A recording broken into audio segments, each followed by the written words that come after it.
Hey guys, and welcome back to another Unfiltered Gamer Kickstarter board game review. Today's game up on the tabletop is by Flatworks Gaming, and it is called Dwarven Smithy. Dwarven Smithy is 2 to 4 players, about 60 to 90 minutes, and for ages 14 and up. In the game Dwarven Smithy, you're going to be actually almost like Iron-Forged dwarves from World of Warcraft. Don't actually quote me on that. But the idea is you're going to be building different pieces of armaments, and you're going to be taking different actions, such as playing cards, swapping cards back and forth between stuff. You can buy cards in the warehouse, and all these actions are actually performed as many days as you'd like, up to a certain point, and you're trying to create king's armaments. And once you've created a certain amount of those, that is when the game is going to end, and you're going to tally up all of the money you have made. And there's actually some bonuses and stuff like that at the end of the game. But the basic idea is obviously to take ore from the different areas in the game as well as from your opponent, and you're going to then make stuff with the ore, and as you create things you're going to get more points, and person in the end with more points wins. Anyway, let me go ahead and show you the game Dwarven Smithy and all the components it has. Okay, so here we have the contents for Dwarven Smithy. Now you're going to get coins of all different variations. You're also going to get this big stack of mine deck cards, and it's going to come with a bunch of different mine ore, unrefined as well as refined, depending on the side you're choosing, silver, uranium, mithril, a whole bunch of different kind of stuff. You're also going to get a guild deck, and depending on the variant of play you're going to be playing is what type of game is what deck you're going to add to the base deck. So this is the base deck here, and then you've got two. You've got the advanced deck and the more beginner deck. So we'll set the advanced deck aside, and we'll go ahead and use this one here, and what you do is you shuffle them together just like this. After you've gone ahead and shuffled them together, a good deal, we'll just go ahead and shuffle one more time. Then you're going to go ahead and take this card, this deck, and place it on the guild deck space right here. Perfect.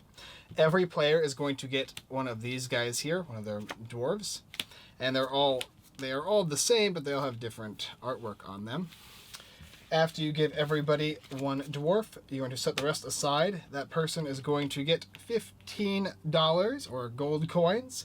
You're going to give him or her a scoring card as well as a resource icon card, and these are both front and back, which tell you player turns as well as the different icons. Then you're going to go ahead and give everybody into their workshop 4 unrefined pieces of ore.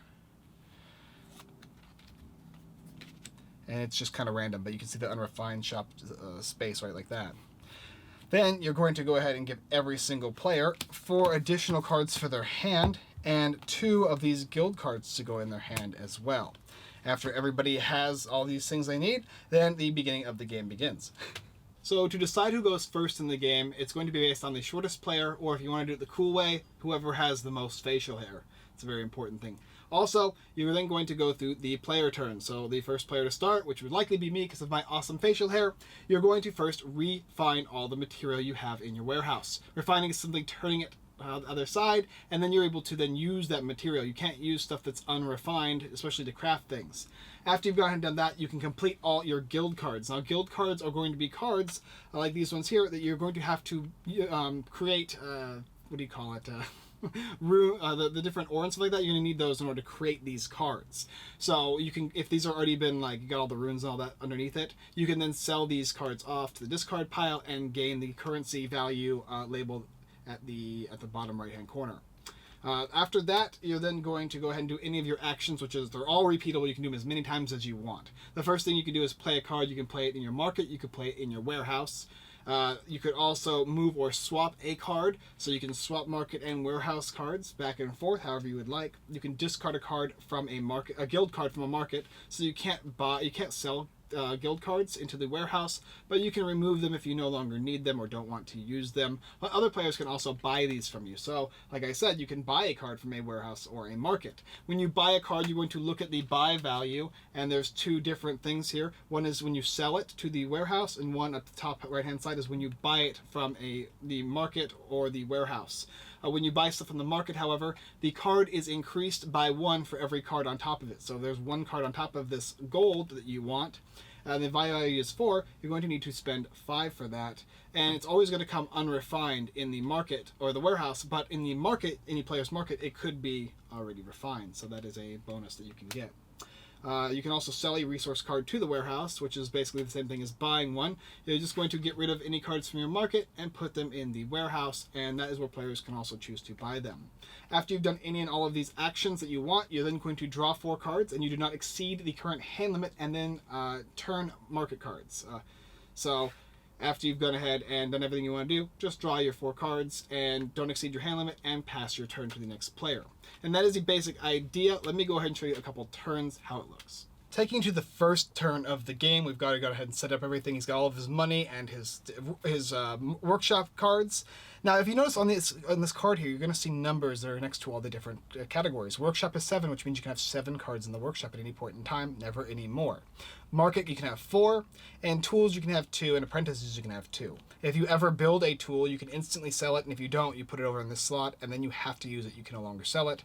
Apprentices work similarly. So he's got his hand of cards, and he's got iron, silver, iron, and mithril. He's then also got a mithril steel, and he has a vice. So this is actually... Okay, yeah, this is a tool, I believe, and this is actually a weapon. So he can't use this right now, but he does have his mithril, and he does have iron, which is nice. Now, at the beginning of his turn, we're going to go through the turn order, is refine all the resources in the workshop. So everything gets turned over to represent that it is now no longer unrefined and is now whatever type of metal it is. Awesome, just like that. Then he's going to go ahead and complete all the guild cards. Well, if this card was actually in play, so if this was the turn before, he would actually have these 2 on top of it, and then he could complete this by selling it to the bank and instantly getting his $20. But because he doesn't have that, he can instead move on to completing his actions, and they're all repeatable. He could play cards, so maybe he wants to play this right here. He wants to play a silver. And because he has to build this, he's also going to need another piece of iron, so he'll build this as well. And you don't have to fill up all your slots if you don't want to, so we'll just keep it like that. He can also choose to sell things. Maybe he doesn't want another piece of iron, so he can simply put it in the unrefined zone in his market. And that means on his next turn, he'll be able to sell it for the sell value, which is down here for 1. Then he's going to go ahead and let's see, what else can he do? He could choose to rotate cards if he wanted to. He could simply switch them around. He could discard guild cards from the market. So if he wanted to play this card here, he didn't want it, he could discard it. Selling cards, like I said before, goes to the warehouse. And here's how the warehouse works. If he were to sell, he can't sell this now, but if he were to on his next turn sold this and this was also sold, they would also be unrefined. And it would be based off of the values in the unrefined area. So if he wanted to buy this one in the buy value, because there's a card on top of it, this is going to cost 1 more. If there was another card on top of this one, it would cost 2 more, so it would be 3 instead of 1. But right here it's 1, and when this happens it's 2, and always the card on top is always going to be the exact buy value. So sell and buy value of the cards. But he's going to go ahead and leave that just like that. After he's done doing all the things he wants to do as far as the repeatable actions go, he doesn't want to buy any cards from the warehouse, and he can't buy any cards from any other market because there's nobody else who has market cards yet. He's then going to be able to draw up to his hand size. So it's kind of curious, like, do you want to play some other stuff? Maybe this, so he can draw some other cards. So he can go ahead and draw cards he needs to complete his hand. He can draw from either deck, and he can draw 1 at a time. So maybe he wants to draw another one of these cards. Ooh, he just got a king's item, the hero stand. And then maybe he's going to want to draw one of these. He's looking for a glyph now. And you can get glyphs just like, they work the same way as the ore does. So after that, he would end his turn, and everybody else would get a turn. And so we'll just add a couple cards to other people's market decks. We'll just say that they're in play right now. Look, there's a lightning somebody didn't want. That's awesome, especially because we need lightning for the heroes. So after they take their turns, it comes back to his turn once again, and the unrefined stuff will then be refined once again. And he could choose to sell these things off, which he can do so. He'll sell these unrefined, which means he'll get 1, and he'll get 4, which will give him $5. Pretty solid.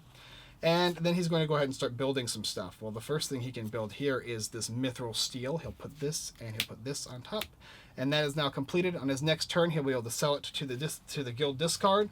And he's got this he wants to build, so he's got his gold and he's got his silver, but he needs lightning, which just so happens to be here. So he could choose on his turn for his actions, provided he did everything right. Yeah, he couldn't complete anything, and he already did his resources. So he's going to go ahead and buy this. Now this costs 16, and it's in somebody else's market. So he's going to spend his 20. He's going to give this person his 20, and that person is going to give him in return 4, which would make up to this, which would give him the 16. So he'll get this card.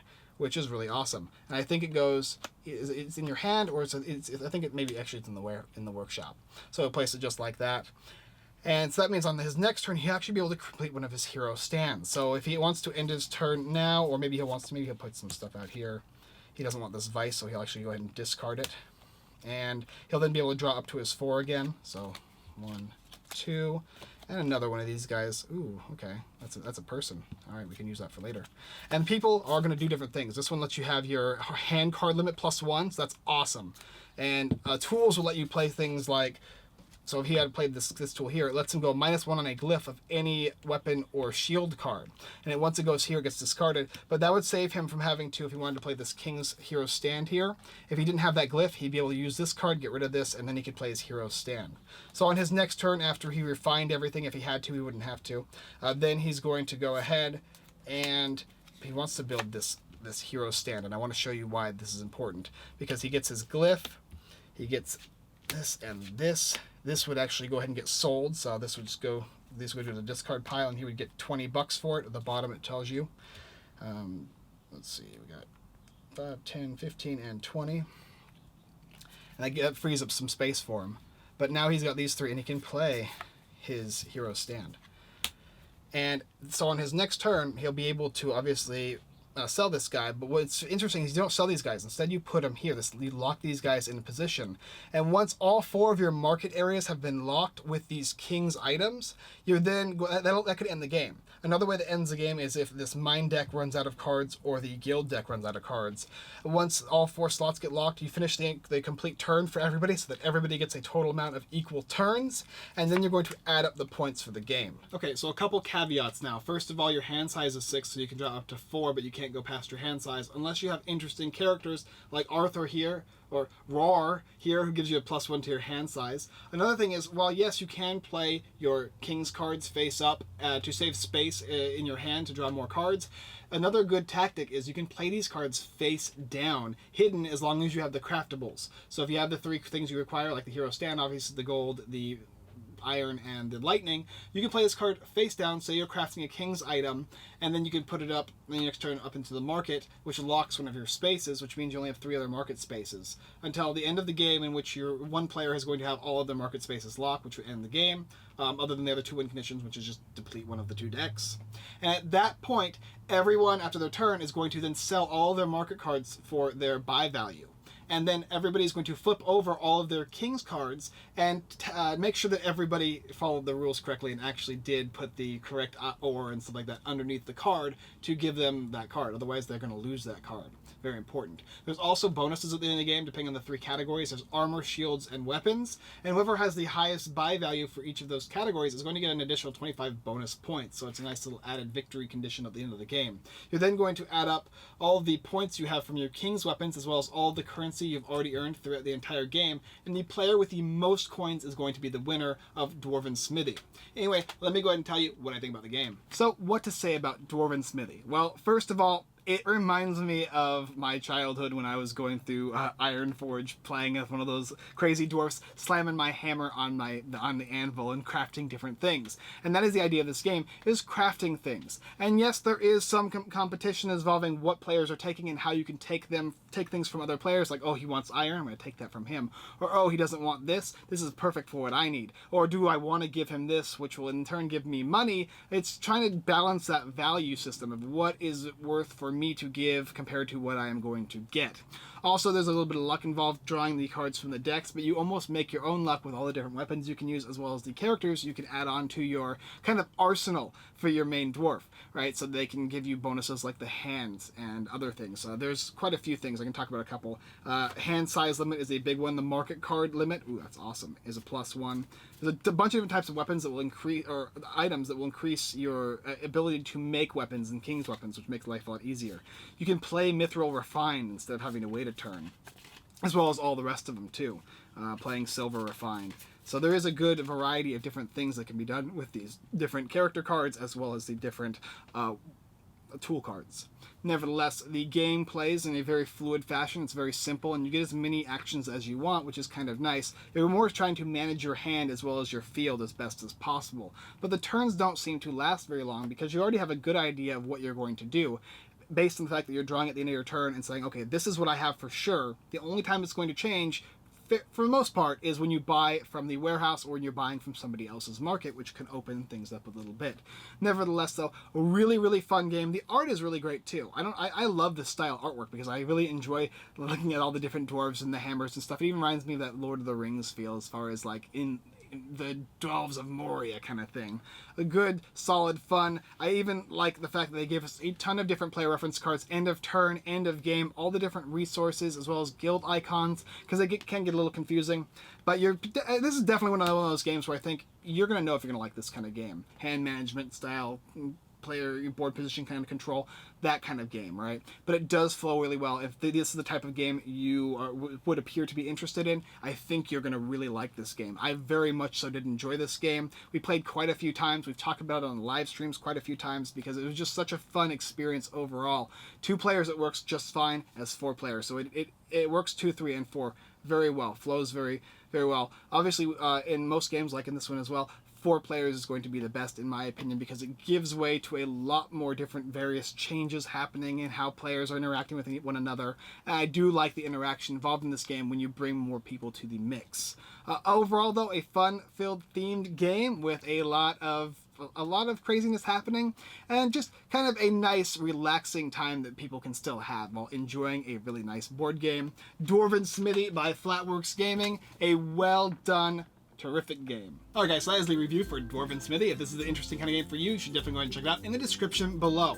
Also to note, yeah, this is a friendly competitive game, and I mean friendly as in there's not a lot of take that. Nobody's going to say, this is my king's item now. You don't get it anymore after I've went ahead and crafted it, right? So, but there is that portion of where you can actually take stuff from markets. It's almost working together in a weird competitive way.